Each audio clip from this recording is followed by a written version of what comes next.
Good evening all. This is question number 2 from the exercise of chapter number 18, Geometrical Optics. A concave mirror forms an image of 20 cm high object. तो 20 centimetre है height object की, ठीक है। तो height of object is given to us to be 20 centimetre. अब क्या है कि it forms an image on a screen placed 5 metre away from the mirror.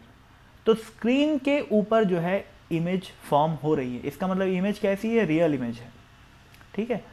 इसका मतलब क्या होगा कि मिरर के पीछे ना बन के मिरर के सामने ही बनेगी, यानी कि ऑब्जेक्ट वाले साइड में ही इमेज बनेगी। ऑब्जेक्ट वाले ही साइड में इमेज बनने का क्या मतलब हुआ, अब स्क्रीन 5 मीटर दूर है, स्क्रीन पे इमेज बनेगी, तो इमेज की जो पोजीशन होगी वो हो जाएगी -500 अकॉर्डिंग टू साइन कन्वेंशन, ठीक है। -500 सेंटीमीटर, 5 मीटर मतलब क्या होता है 500 सेंटीमीटर, ठीक है। जैसे ये मिरर है, ये प्रिंसिपल एक्सिस है,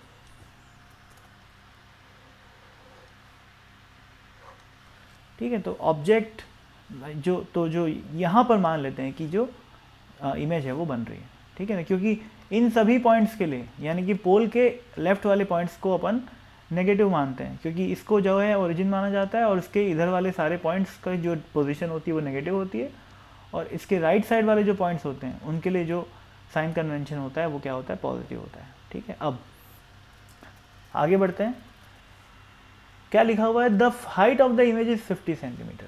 देखो भाई एक चीज़ समझ लो, ऑब्जेक्ट, अब हाइट इमेज की 50 सेंटीमीटर है, ये बात बिल्कुल सही है, लेकिन वो इन्वर्टेड इमेज बन रही है या इरेक्ट इमेज बन रही है ये हमें नहीं पता।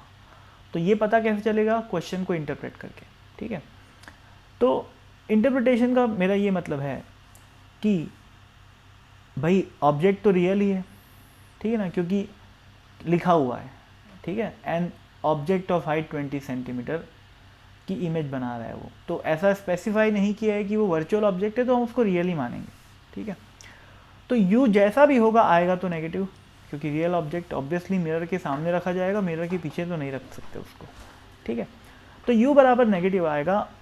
इससे ये पता चल गया कि जो मैग्निफिकेशन है वो होगा -v/u, यानी कि -नेगेटिव अपॉन नेगेटिव, क्योंकि v और u दोनों नेगेटिव हो गए, तो इसका मतलब ये नेगेटिव नेगेटिव क्या हो जाएगा, पॉजिटिव हो जाएगा, और इनटू नेगेटिव इसका मतलब नेगेटिव आ जाएगा।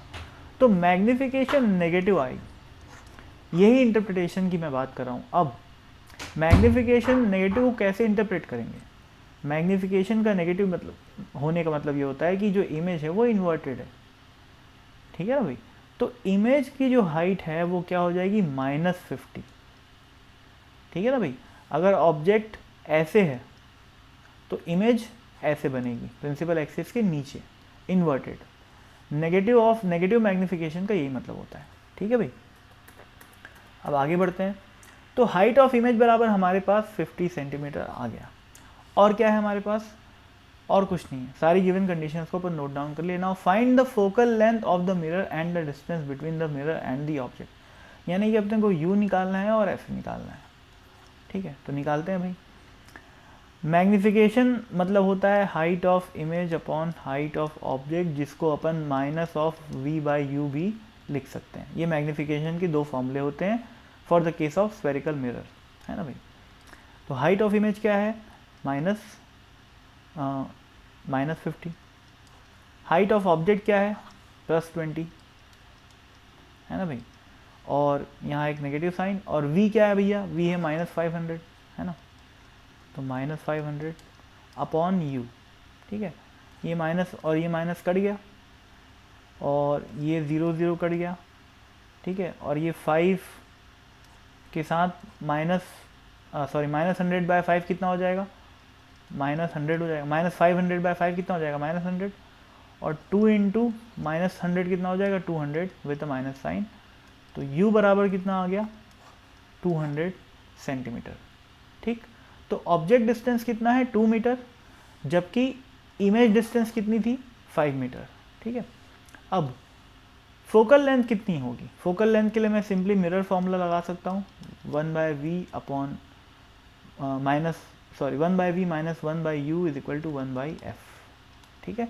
तो यहाँ पर v की वैल्यू आप क्या रख दोगे, -500, u की वैल्यू क्या रख दोगे, -200, और इस इक्वेशन को जब अपन सॉल्व करेंगे तो f की वैल्यू आ जाएगा -143 के आसपास, ठीक है, सेंटीमीटर में। अप्रॉक्सीमेटली 143 सेंटीमीटर आएगा, जिसको अपन क्या बोल सकते हैं, -1.43 मीटर भी बोल सकते हैं, ठीक है ना भाई। तो अप्रॉक्सीमेटली बोल रहा हूँ मैं, एक्चुअल में एक्यूरेटली देखा जाए तो 142 के आसपास आता है ये, है ना। तो कैलकुलेटर में 142 लिखाएगा, तो उससे अपने को कंफ्यूज नहीं होना है ना। तो अब ये तो हो गई भाई पूरी मैथमेटिकल, ठीक है। और अगर आप चाहो इसका रे डायग्राम देखना है इस क्वेश्चन का, तो इसका रे डायग्राम देखो कैसा बनेगा। इसका रे डायग्राम ऐसा है, ये देखो, हाइट ऑफ ऑब्जेक्ट कितना है हम निकाले अभी, है ना, कितना आया था, 200 आया था, और हाइट ऑफ इमेज कितनी आई है, 500, लेकिन इन्वर्टेड। तो डायग्राम में भी आपको ये देखने को मिल जाएगा। ये इमेज है, ठीक है, ये इमेज है, और ये जो है वो ऑब्जेक्ट है। तो साफ दिख रहा है ऑब्जेक्ट और इमेज इन्वर्टेड है। ऑब्जेक्ट से मिरर की डिस्टेंस कितनी है, 200 सेंटीमीटर, और इमेज से डिस्टेंस कितनी है मिरर की, 500 सेंटीमीटर, ठीक है। और बस फोकल लेंथ कितनी है, 143 सेंटीमीटर, है ना भाई। और सेंटर ऑफ कर्वेचर क्या हो जाएगा, ट्वाइस ऑफ फोकल लेंथ, ठीक है ना भाई। तो अच्छा, एक चीज़ और, मैं कैसे बनाया हूँ इस रे डायग्राम को, ये मैं आपको बता देता हूँ। रे डायग्राम बनाने का बेसिक फंडा क्या है कि भैया हम ऑब्जेक्ट से 2 रे निकालते हैं, है ना। तो मैं पहली रे ये वाली निकाला हूँ जो कि parallel to the principal axis है। तो ये टकरा के कहाँ जाएगी, फोकस से पास होगी। और दूसरी कोई सी भी रे लो जो आपको कंफर्टेबल लगती हो, है ना, बस कोई 2 रे मीट करनी चाहिए किसी पॉइंट में, वहीं पर अपन इमेज मान लेते हैं। जैसे ये ए है और ये बी है, तो ए की इमेज को मैं ए डैश बोल लूँगा, ए मतलब टॉप मोस्ट पॉइंट, ठीक है, और इसको फिर अपन बी नाम दे देंगे, ठीक है। अब दूसरी लाइन में दूसरी रे में कौन सी यूज़ किया, जो कि बिल्कुल पोल से टकरा रही है। तो जो रे पोल से टकराएगी वो बिल्कुल सिमेट्रिकली जो है वो रिफ्लेक्ट होके चले जाती है, ठीक है। तो वो इस ए पॉइंट पे, ए डैश पॉइंट पे मीट कर रही है। ए से निकलने वाली दोनों रेज ए डैश पे मीट कर रही है, तो यही ए डैश की इमेज हो जाएगी। और उसके जस्ट ऊपर प्रिंसिपल एक्सिस के परपेंडिकुलर वाली लाइन में अपन बी को बना देते हैं, तो ये जो है वो इमेज बन जाती है, ठीक है। मैं 2 रेज अपने कंफर्ट के हिसाब से ले आऊँ, आप चाहो तो कोई और 2 रेज भी ले सकते हो, उससे कोई आपत्ति नहीं है, ठीक है। बस ये है कि आप ज्योमेट्रिकल ऑप्टिक्स में डायग्राम को जितना क्लियर बनाओगे उतना ज़्यादा आपका एक्यूरेसी बढ़ जाती है, समझने में भी और सॉल्व करने में भी, ठीक है। तो रे ऑप्टिक्स में डायग्राम का विशेष तौर पे ध्यान अपने को रखना है, ठीक है, कि क्लियर भी बनाओ और सही भी बनाओ, है ना। और बनाओ, हर क्वेश्चन में रे डायग्राम बनाओ। जितने रे डायग्राम बनाओगे उतनी प्रैक्टिस होगी, उतना अच्छा आपके लिए होगा, है ना। तो थैंक यू।